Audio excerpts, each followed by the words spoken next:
마크 레빈이라고 하는 분이 공동 저자로 책을 하나 썼습니다. 책 제목이 특이해요. 8가지만 버리면 인생은 축복. 그런 특별한 제목의 책을 썼습니다.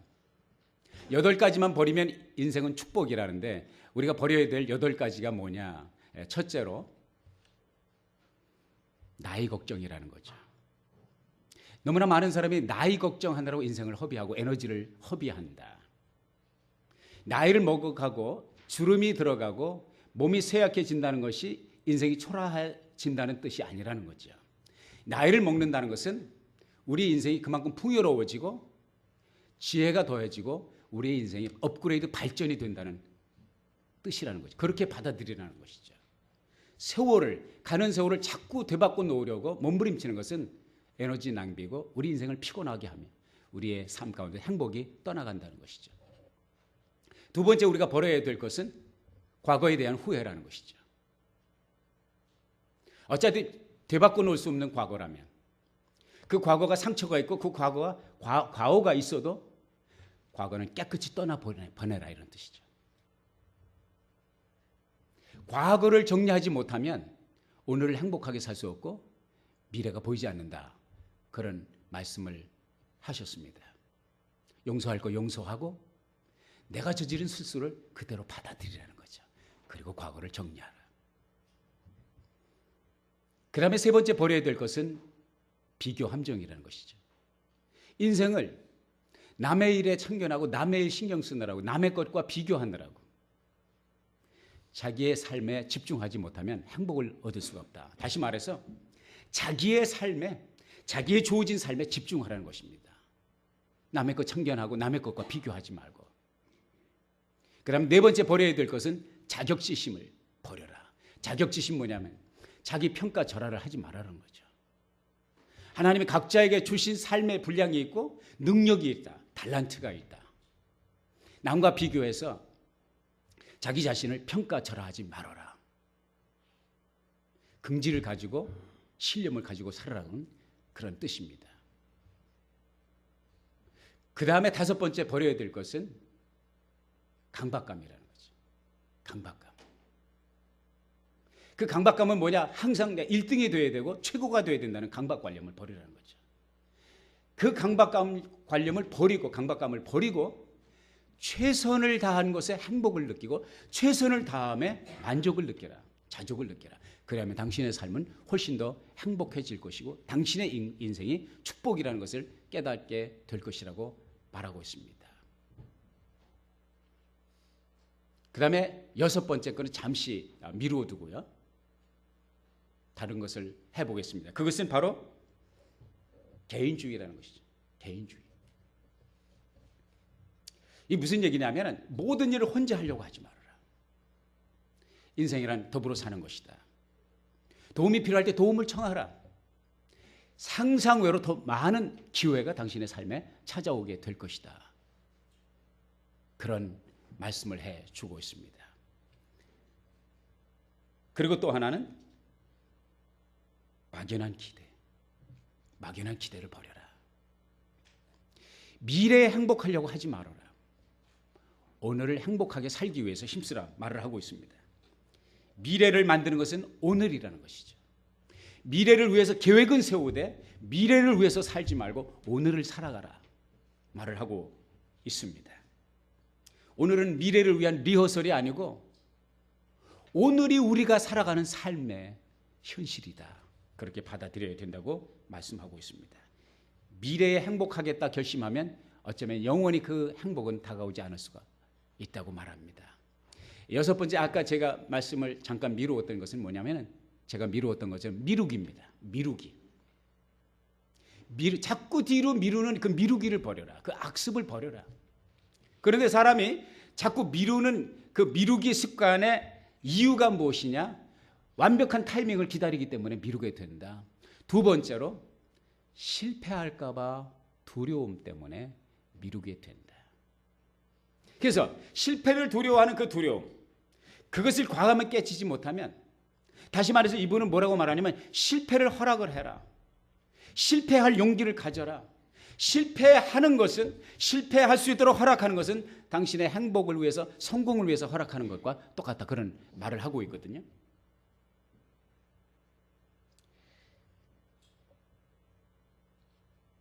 성공하지 못하는 이유 가운데 행동에 옮기지 못하는, 계속적으로 미루는 습관 때문에 성공하지 못하는 케이스가 너무나 많다는 것이죠. 그 이유는 왜?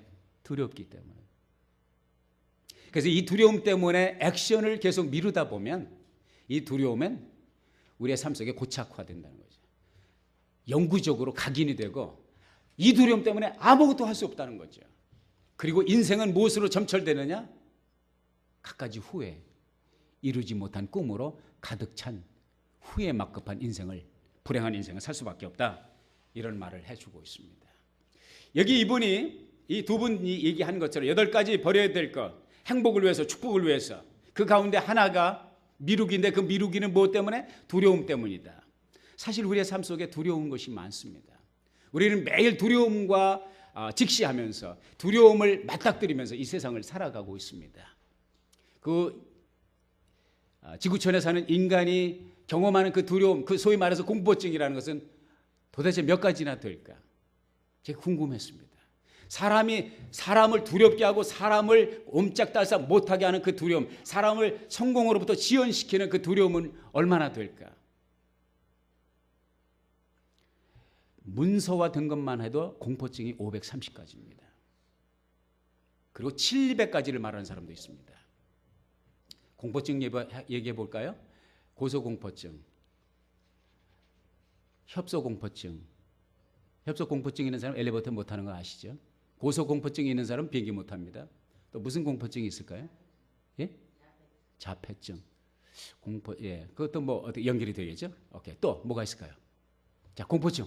여러분이 느꼈던 공포가 전혀 없나 보네, 삶 속에. 주변에 공포를 느끼는 사람도 없나 보네. 리젝트. 예. 거부에 대한 공포증 있습니다. 물에 대한 공포증, 불에 대한 공포증. 좁은 공간에 대한 공포증이 있지만 넓은 공간에 대한 공포증이 있습니다. 혼자 있는 데 대한 외로운 공포증이 있지만 사람들이 함께 어울려 있는 그 자체를 두려워하는 공포증이 있습니다. 마켓에 가는 공포증이 있습니다. 마켓에 못 갑니다. 의사 공포증이 있고 병원 공포증이 있습니다. 개미 공포증, 바퀴벌레 공포증, 하여간 이래서 한 700가지가 된다고 합니다. 심지어는 공포증이 있다는 거예요. 공포에 대한 공포증이 있다는 거예요. 그렇죠. 병원에만 가면 심장이 돼. 이 사람들은 다 병원 공포증이는. 이름만 봐도. 병원 간판 공포증. 그러니까 심지어는 공포에 대한 공포증이 있다고. 그러니까 우리 인생에 있어서 날마다 우리는 공포와 맞닥뜨리면서 전쟁을 치르고 있습니다. 성경에 보면 두려워하지 말라는 말씀이 너무나 많습니다. 오늘 본문에도 두려워하지 말라고 하는 말씀이 2번이나 반복되고 있습니다. 두려워하지 말라, 두려워하지 말라, 놀라지 말라. 계속돼서 반복되고 있습니다. 왜요? 우리의 삶 속에 이렇게 많은 공포증이 있기 때문인 것이죠. 프리웨이 공포증이 있습니다. 하나님의 지하 운동이라고 하는 책을 쓴 리처드 범브란트 목사님이 있습니다. 그 목사님이 루마니아에서 공산 치하에서 목회를 하셨습니다. 체포됐습니다. 하나님을 섬긴다는 이유, 목회한다는 이유 때문에 체포됐습니다. 14년 동안 옥고를 치르셨습니다. 이 14년 가운데 3년을 빛이 없는 완전한 독방에서 참 고난을 겪기도 했습니다. 그가 결국은 마지막에 사형 원도를 받았습니다. 사형 원도를 받으면서 이분이 자괴감과 절망감에 빠집니다. 그리고 하나님 앞에 부르짖습니다. 결국 내가 이렇게 옥고를 치르다가 사형장에서 내 인생이 끝나는 것입니다. 죽음을 생각하니, 사형을 생각하니 두려움이 물물듯이 밀려 들어옵니다. 하나님 앞에 기도하다가 마음에 감동이 있었습니다. 이 두려움과 싸우기 위해서 내가 무엇을 할까? 하나님이 주신 지혜는 성경 속에 두려워하지 말라는 말씀을 찾기 시작을 했습니다. 창세기부터 시작을 해서 두려워 말라, fear not, do not fear, don't be afraid. 이 말씀을 찾기 시작을 했어요. 두려워 말라고 하는 말씀마다 밑줄을 긋고 동그라미를 쳤습니다. 요한계시록까지 쭉 읽었습니다. 그리고 도대체 성경 속에는 두려워하지 말라고 하는 말씀이 몇 군데나 기록이 되어 있나 보니까 366군데, 366군데가 기록되는 것을 보았습니다. 무슨 뜻인지 알죠? 무슨 뜻입니까? 두려워하지 말라는 뜻이에요. 왜 하필이면 366군데일까? 365개가 아니고 왜 366개일까? 365개라면 1년 내내 매일같이 한마디씩 하나님께서 두려워하지 말라는 말씀을 주신 걸로 생각하면 되는데 왜 366 하나가 더해졌을까? 할렐루야. 하여간 인터넷에도 뜨지 않는 정보가 우리 권사님에게 항상 나옵니다. 할렐루야. 탁월한 주경학자입니다. 하나님께서 깨닫게 해주셨어요. 궁금했습니다. 하나님 왜 366개입니다. 하나님께서 주신 지에는 4년에 한 번마다 윤년이 있느니라. 집사님 하셨어요? 윤년이 되면은 2월 달이 28일로 끝나지 않고 29일이 있죠. 공교롭게도 이 범브란트 목사님이 체포된 날이 2월 29일이었습니다. 윤년이 있는 그런 해에 체포됐습니다. 그래서 하나님께서 깨닫게 해 주셨습니다. 무슨 말입니까? 1년 내내 매일 주의 말씀을 기억하며 두려워하지 말라는 말씀인 줄로 믿습니다. 옆에 분에게 상기시켜 드립시다. 두려워하지 마세요.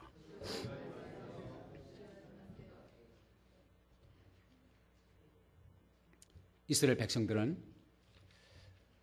홍해를 건너고 광야 40년 여정을 지나고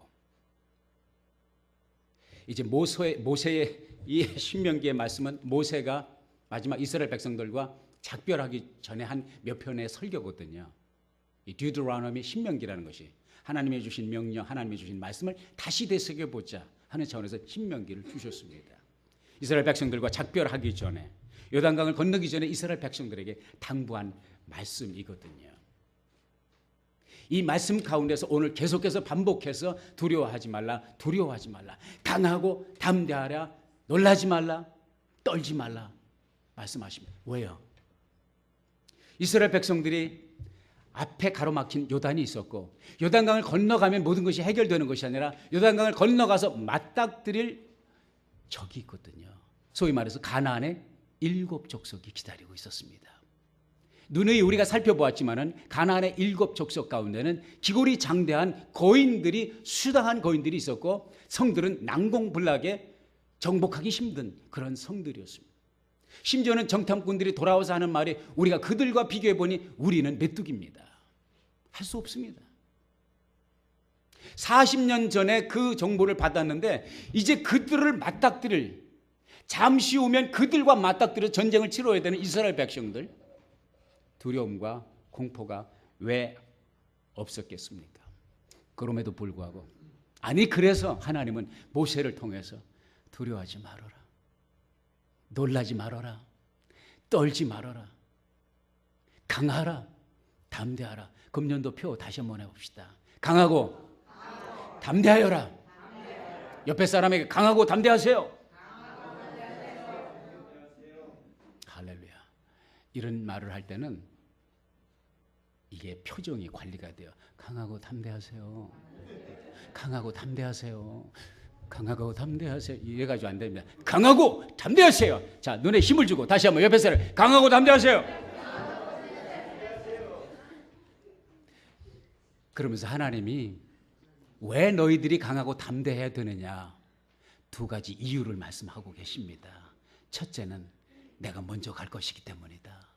내가 너희들보다 먼저 강을 건너간다. 내가 너희들보다 먼저 그들을 만날 것이다 말씀하고 계십니다. 하나님이 먼저 가신다고 말씀하십니다. 그렇기 때문에 너는 강하고 담대하라고 말씀하십니다. 자, 우리가 야곱이라고 하는 인물의 생애를 압니다. 족장 야곱의 인물. 야곱이 영적인 축복을 사모하는 마음도 있었지만 욕심이 지나치고 그것을 인간적으로 이루고자 하다 보니까 형을 속이고 아버지를 속였다는 거 잘 아시잖아요. 그게 발각이 되잖아요. 소위 젊은이들이 표현하는 대로 무슨 록이 나요? 잘 모르나 보네. 뽀록이 났어요.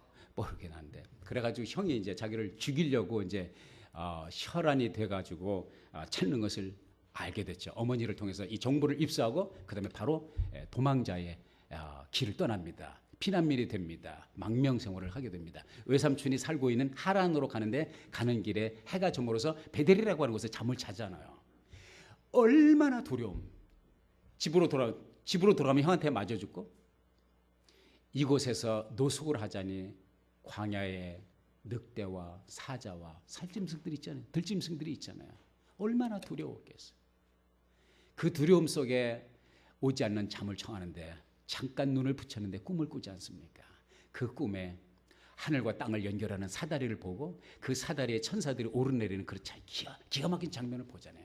그 잠에서 깨어서 베고 자던 돌을 세워서 거기에 기름을 붓고 제단을 쌓지 않습니까? 그리고 고백하는 말이 이곳에 하나님이 계시구나. 여기가 하나님의 집이구나. 그 베델이라고 하는 말의 뜻이 하나님의 집이에요. 베스라는 말이 집이라는 뜻이고 엘이라고 하는 말이 하나님이라는 뜻이거든요. 하나님이 계신 곳, 여기가 다른 곳이 아니라 하나님이 계신 곳이다. 아, 하나님이 여기에 계시구나.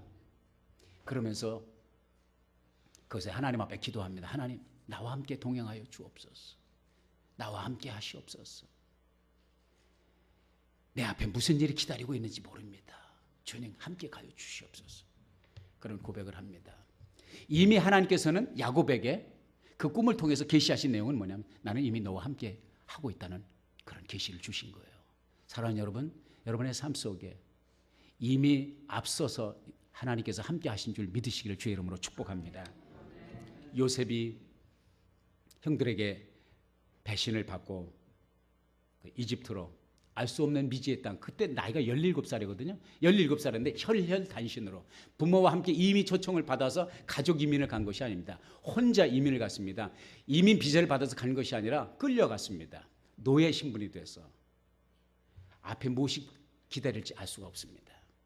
요셉의 삶을 보면 많은 고난이 있었지만은 성경 속에서 창세기에서 우리들에게 전하고 있는 요셉의 삶을 보면 요셉이 형통하였더라 말씀하고 있습니다. 다 같이 해봅시다. 형통. 보디발의 집에 들어갔어요. 시우이 대장, 소위 말해서 요즘 말로 경호 대장 보디발의 집에 들어갔습니다. 그런데 그 보디발의 집에서 직무를 하면서 노예 신분으로 살아가면서 요셉이 경험한 것은 형통이었습니다. 그리고 그 형통은 어디로부터 온 것이냐? 하나님의 임재로부터 왔다고 성경은 말씀하고, 하나님이 요셉과 함께 하시니 요셉이 형통하였더라. 요셉이 끌려 보디발의 집에 가기 전에 하나님은 이미 보디발의 집에 가서 그의 마음을 준비시키고 환경을 준비시켰다고 하는 것입니다.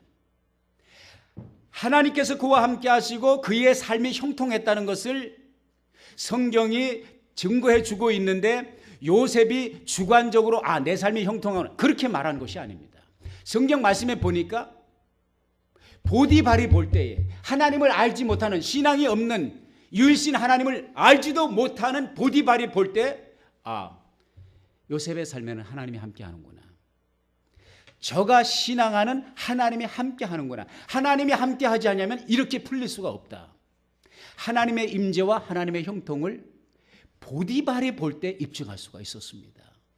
사랑하는 여러분, 우리의 삶 속에 하나님이 개입하시고 하나님의 임재가 함께 하시고 하나님이 먼저 가실 때 이런 현상이 나타나는 줄로 믿습니다. 우리의 삶이 하나님의 임재로 말미암아 형통할 때 나타나는 현상이 있습니다. 두 가지 현상이에요. 첫째는 이 사람은 하나님이 함께 하시는구나. 왠지 모르지만, 자, 보디발이 요셉을 보면서 너는 하나님이 함께 하시는구나, 이것을 고백을 했어요. 그것을 평가를 했어요. 왜? 인간적으로 될 수 없는 일들이 풀리는 역사를 보고 요셉의 삶 속에 함께 하시는, 인간이 할 수 없는 하나님의 입김과 지문과 하나님의 발자취를 보면서 그런 고백을 한 거거든요. 여러분의 삶 속에 하나님이 함께 하실 때 이런 역사가 나타나는 줄로 믿습니다. 두 번째 현상은요, 하나님이 형통케 하시는 사람의 주변 사람들이 같이 복을 받는다는 것입니다. 창세기 34장에 보면은 39장입니다. 39장에 보면 요셉 때문에 보디발과 보디발의 가문이 복을 받았다. 집안이 복을 받았어요. 나중에 이제 옥에 가잖아요. 옥에 가는데 옥에 가서도 하나님께서 형통케 하셨습니다. 그 형통은, 그 형통케 하는 요셉이 받은 축복은 요셉의 삶에 머무르지 않냐고 흘러 넘쳐서 간수장이 함께 그 축복을 누리는 형통을 경험하게 됩니다. 우리가 소위 말해서 기도할 때마다 축복의 통로가 되게 없어서, 이게 무슨 말이냐면 여러분을 형통케 하시는 그 은혜가 여러분의 형통으로 말미암아 여러분과 함께하는 사람들이 같이 더불어 복을 받는 거예요. 이러한 축복의 통로가 되기를 주님의 이름으로 축복합니다. 여러분, 형통이라는 것은, 형통의 질량은 다른 데 있는 것이 아닙니다. 하나님의 임재의 질량과 비례하는 것입니다. 중요한 얘기입니다. 적어도 제게 있어서는 중요한 깨달음입니다. 여러분의 삶의 형통의 질과 양은 다른 것에 비례하는 것이 아니라 여러분의 삶 속에 함께하는 하나님의 임재의 질과 양에 비례한다. 하나님의 임재가 여러분과 함께하는 만큼 여러분의 삶이 형통한다. 믿으십니까? 여러분의 삶의 형통은 소유나 물질이나 환경에 비례하지 않습니다. 이게 세상 사람들과 우리 믿는 사람의 그 definition, 정의의 차이입니다. 소위 말해서 축복이라는 것은, 형통이라는 것은 소유와 환경과 물질에 있지 않냐고?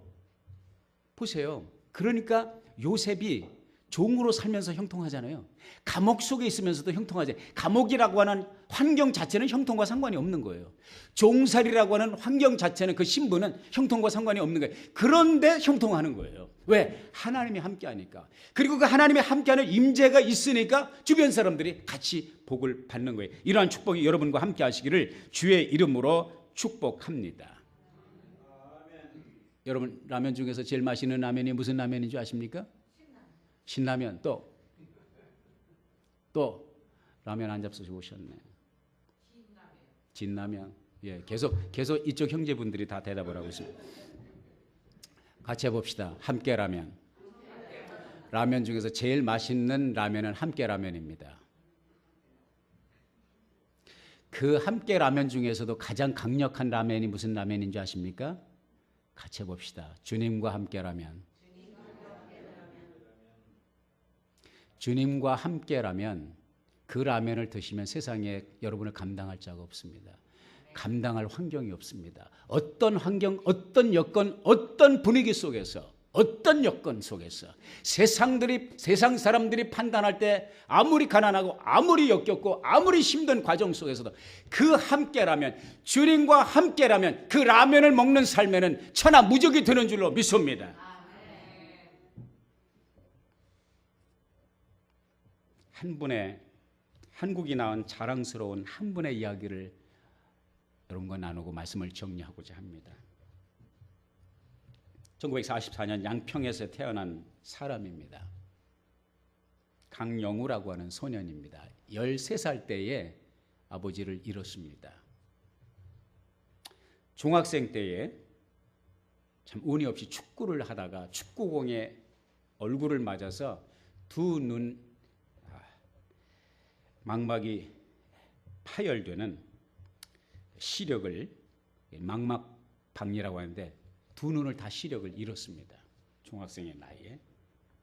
2년 동안 치료를 받았어요. 치료가 안 되고 결국 의사가 진단을 내렸습니다. 시력은 회복이 안 됩니다.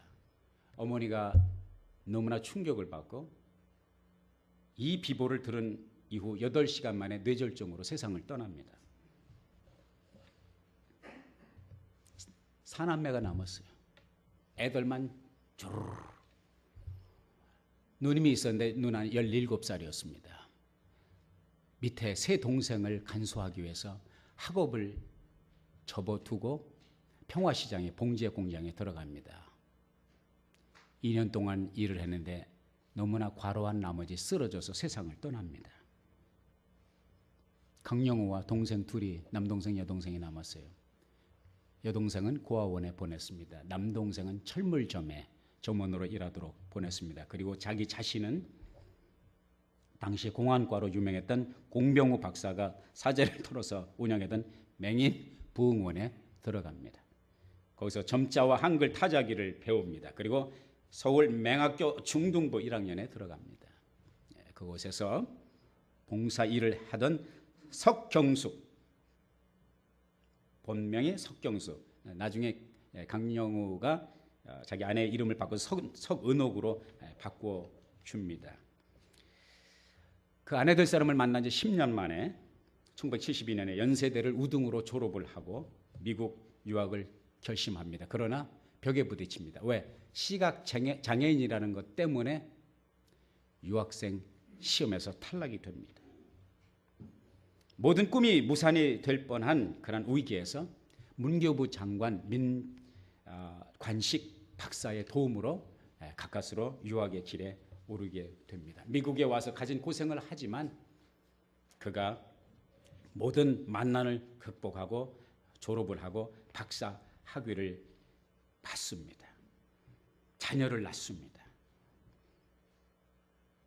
그리고 급기야는 백악관 장애위원회 정책 차관보를 맡게 됩니다.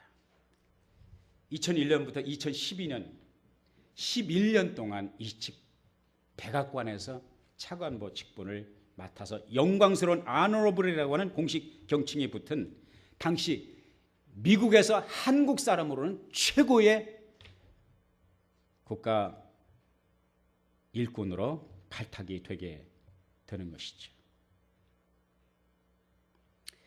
아들이 있는데 두 아들이 있는데 큰 아들은 폴, 작은 아들은 크리스토퍼. 큰 아들은 아버지의 시력을 회복시키겠다고 열심히 공부를 해서 의학 박사가 됩니다.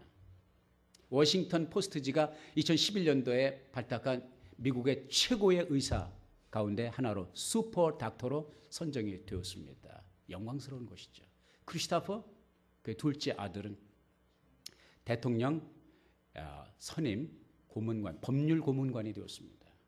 에어포스 1 대통령이 타는 비행기를 함께 타고 다닙니다. 최연소의 나이에 대통령 자문위원이 된 것입니다. 작년 재작년에 그분이 세상을 떠났습니다. 이름하여 강영우 박사. 시각장애인으로서 한국이 낳은 위대한 인물. 그 부부가 펄벅 의사, 펄벅 여사 알죠? 작가. 대지를 쓴 펄벅 여사를 만난 펄벅이 그들에게 한 말이 세상이 어둡다고 불평하지 말고 하나의 촛불이 되어 그 어둠을 밝히십시오. 이런 권면의 말을 듣고 나중에 그 말에 힘을 얻어서 세상을 밝히는 한 쌍의 촛불이라고 하는 책을 쓰게 됩니다. 이 부부가. 놀라운 것입니다. 놀라운 스토리입니다. 그분이 강영우 박사가 세상을 떠날 때도 세상 사람들을 심금을 울리고 감동을 주는 마지막 말들을 남기고 세상을 떠납니다. 사랑합니다. 다시 말합니다. 사랑합니다. 그리고 감사합니다. 두 아들에게도 더 많은 것을 주지 못해서 여러분 그 정도 했으면 아버지로서 그 정도 자식들 출세시켰으면 어떻게 더 이상을 줄 수 있겠습니까? 그럼에도 불구하고 아들에게 더 많은 것을 주지 못해서 미안하다. 사랑한다는 그런 고백을 남기고 세상을 떠나게 됩니다. 그런데요. 제가 왜 이 얘기를 끝내냐면 강영우 박사가 인생의 막바지에서 인생의 뒤안길에서 고백한 말이 있습니다. 내가 시각장애인이 아니었다면 오늘의 강영우 있을 수 없었다. 내게 찾아온 하나님의 축복 가운데 내가 시각장애인이 되었다는 것은 더할 나위 없는 오늘 내가 있는 것은 오늘 미국을 움직이는 오늘 대통령을 보좌하는 대통령 정책 자문위원 차관보가 될 수 있었던 것은 내가 시각장애인이 되었기 때문이다. 기자가 묻는 말에 당신의 삶을 그렇게 달려오게 된 힘이 어디 있었습니까? 어디에서 당신은 그런 힘을 얻었습니까? 강영우 박사가 대답한 단답은 그것입니다. 나는 하나님을 믿었기 때문입니다. 하나님이 함께 하셨기 때문입니다. 사랑하는 여러분, 2014년도 해가 바뀌었다고 해서 청말띠라고 해서 가보년이 되었다고 해서 여러분을 보장해주는 여러분을 인생을 보다 나은 삶으로 행복의 삶으로 축복의 삶으로 개런티해 줄 수 있는 것은 아무것도 없습니다. 세상에 솔직히 말하지만 그러나 오늘 우리 주님께서 우리들에게 말씀하십니다. 주님께서 함께 하신다면 주님과 함께라면 성공할 수 있습니다. 아멘입니까? 주님과 함께라면 승리할 수 있습니다. 아멘입니까? 주님과 함께라면 그 축복을 누릴 수 있습니다. 아멘입니까? 주님과 함께라면 만난을 극복하고 하나님이 우리들에게 주신 비전을 이룰 수가 있습니다. 아멘입니까? 기왕 라면을 드실 거라면 함께 라면을 드시기 바랍니다. 기왕 함께 라면을 드실 거면 주님과 함께 라면을 드시기를 바랍니다. 우리 옆에 분에게 주님과 함께 라면,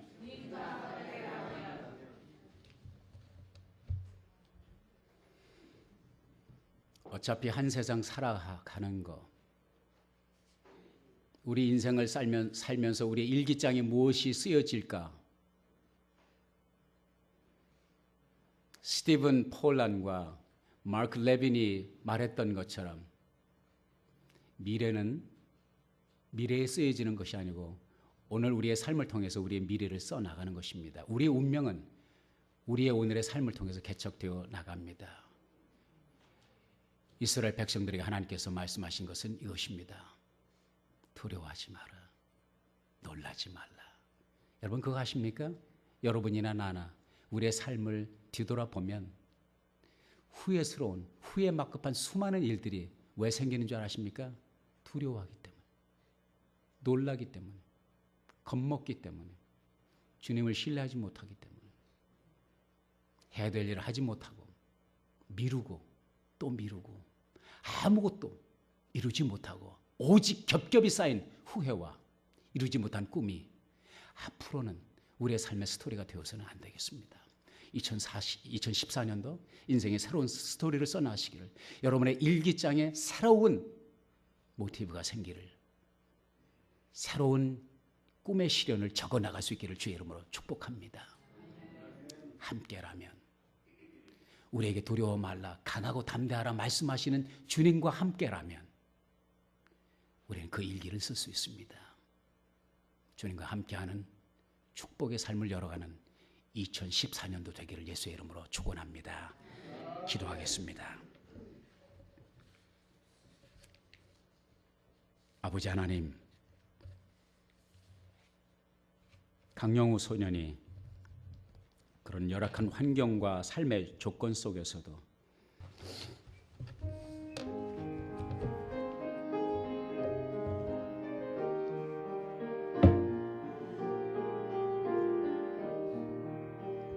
주께 두 손 모아 비나니 그 은총 베푸사 밝아오는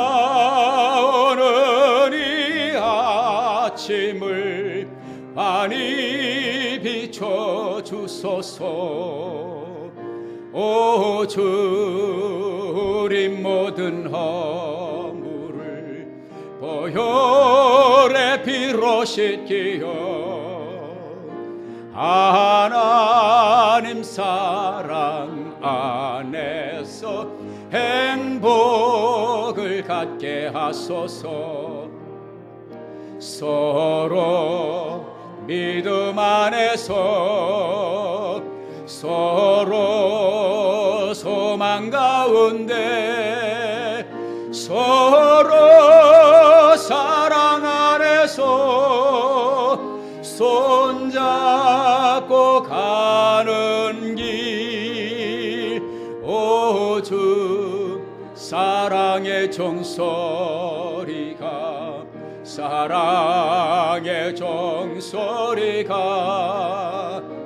이 시간 너를